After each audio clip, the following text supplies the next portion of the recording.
There are certain things that destroys the life of a man. And those things, when a man is not wise, when a man is not wise exactly, certain things he can be careless of that can actually destroy his life. And that is why men needs to be very, very careful. Normally, human beings need to be very careful. But I'm going to be concentrating on men because men, they have a role to play. But even as I'm referring to men, I'm also referring to ladies. It's both. It's both, all right? Good day, viewers. Welcome to an exciting moment on my YouTube channel. I'm MC Daniel the Great, aka the author and one of the universe. And this is Critical Analysis on Relationship. Here we talk about love, relationship, and marriage. And we also talk about Christian courtship. Yeah. Today we are going to be talking about 4 things that can destroy the life of a man. 4 things that can counter or demolish, or different words that we can actually use, or that can plunder the life of a man. We need to be aware.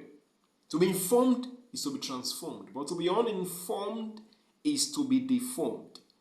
Men, ladies and gentlemen, don't go away. Don't move an inch. Don't move a muscle.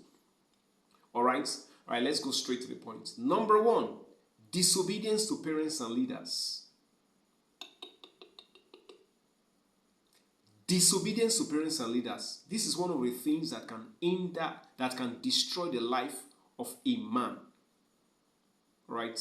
Very, very important. Any young man who finds it difficult to obey his parents, or his pastors, or his leaders, or his teachers, or his mentors, cannot go far in life. Can't go far in life. Because you need these persons. What an elder sees sitting down, even when a man climbs an iroko tree, a young man climbs an iroko tree, he can't see what the elderly man is seeing. These elderly men, they've gone far in life, they have experience. So those experiences have made them knowledgeable to understand what life is all about. And when you don't want to key into their instructions, you are heading to the way of destruction. You don't obey your parents, you don't obey your pastors, you don't submit to your parents, you don't submit to your pastors, your mentors, submit to your pastors, counselors, those that can lead you. It is very, very important. Even counselors, mentors, you must submit to them in total. You must submit to them in total, all right? In the multitude of counselors, there is safety. Proverbs 11:14. When you are in the multitude of mentors, counselors, people that have gone far ahead of you, you are safe, all right? So when a young man finds it difficult to obey his parents, pastors, teachers, mentors, cannot go far in life at all, is marked out for destruction. Do the right things and obey your biological parents and also your spiritual parents, your spiritual fathers, your mentors, and so on and so forth. All right. Number 2, love of money. Love of money can destroy the life of a man. Trust me. 1 Timothy chapter 6 verse 10a says, "For the love of money is the root of all evil."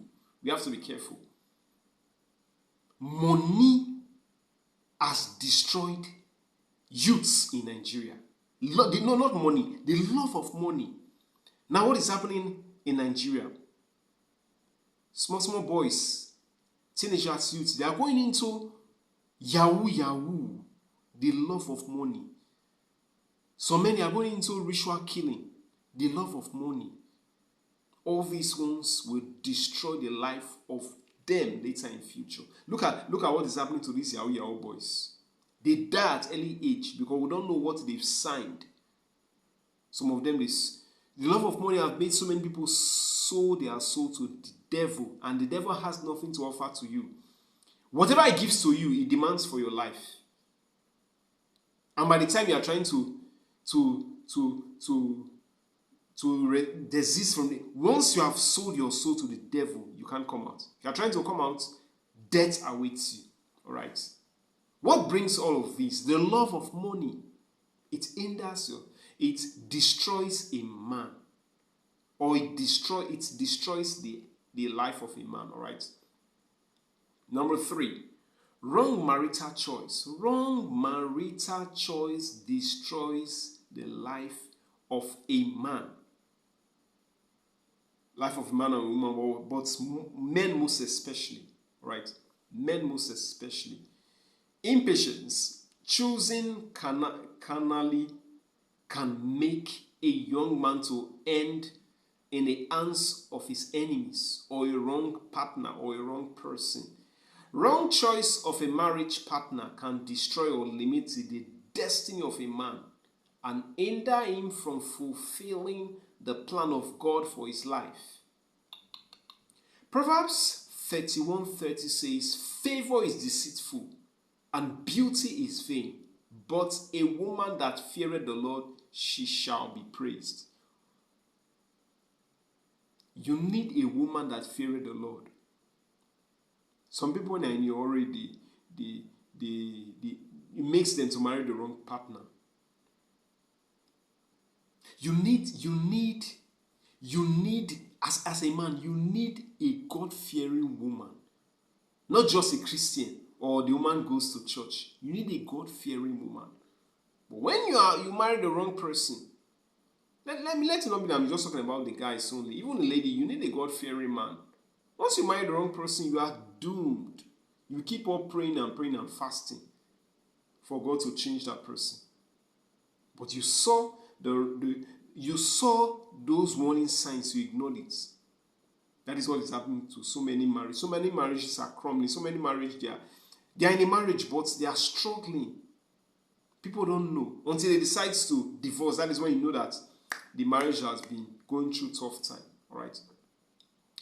Number 4, last but not the least, relying in inheritance. Lazy men or lazy young men, they rely on inheritance. They don't want to work for their own money. There's nothing wrong if you have an inheritance, but you have to be hardworking. Whatever you're inheriting becomes a plus to what you have. Not relying on inheritance because of that you want to do anything. Such persons, they rely on inheritance, and at the end they even squander the money, like the prodigal son, right? Any young man that puts all his hope on the properties of his parents, waiting patiently for them to die so that he can take over, will end up destroying himself. Trust me, will end up destroying himself. There is a dignity in labor. A young man should labor with his hands and make a living out of his sweat. Men that wait for inheritance waste it if they eventually get it, or if they eventually get it, right? Look at the life of, look at the story of the prodigal son. He told his father, I want my inheritance, even while the father was still alive. So the father gave him his portion. And what happened? He took his portion of his inheritance and squandered it. He lived a riotous life. Squandered all the money until he became broke and poor. And he realized he had to go back to his father. A bad example. The prodigal son is a very, very bad example of a young man that is waiting for inheritance. The prodigal son couldn't wait since he was waiting for his father to die so that he and his brother can share the inheritance. But since, to my knowledge, the Bible never said anything like that. But I was just trying to think. Since the father refused to die, or the father couldn't die, the father still had long life to live. Okay, it was like, okay, since you are still alive, give me my portion of inheritance so that I can leave you guys. And what happened? The portion of his own inheritance was given to him, and what happened? He squandered it. He lived a riotous life. All right. This will be the end of my video.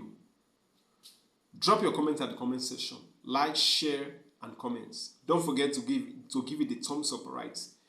The aim is to inculcate and socialize us into the norms and values of relationships so that we all can become a catalyst that is an agent of change, so that we all can become useful when it comes to a relationship, so that we all can become a progressivist and not a traditionalist, so that we can have an holistic view of reasoning and not a myopic one. All right, ladies and gentlemen, do me a favor, subscribe to my YouTube channel, turn on the bell notification icon and click to always be notified whenever I drop new video. Right, stay cool, stay blessed, and stay safe until I come your way again next time. Bye.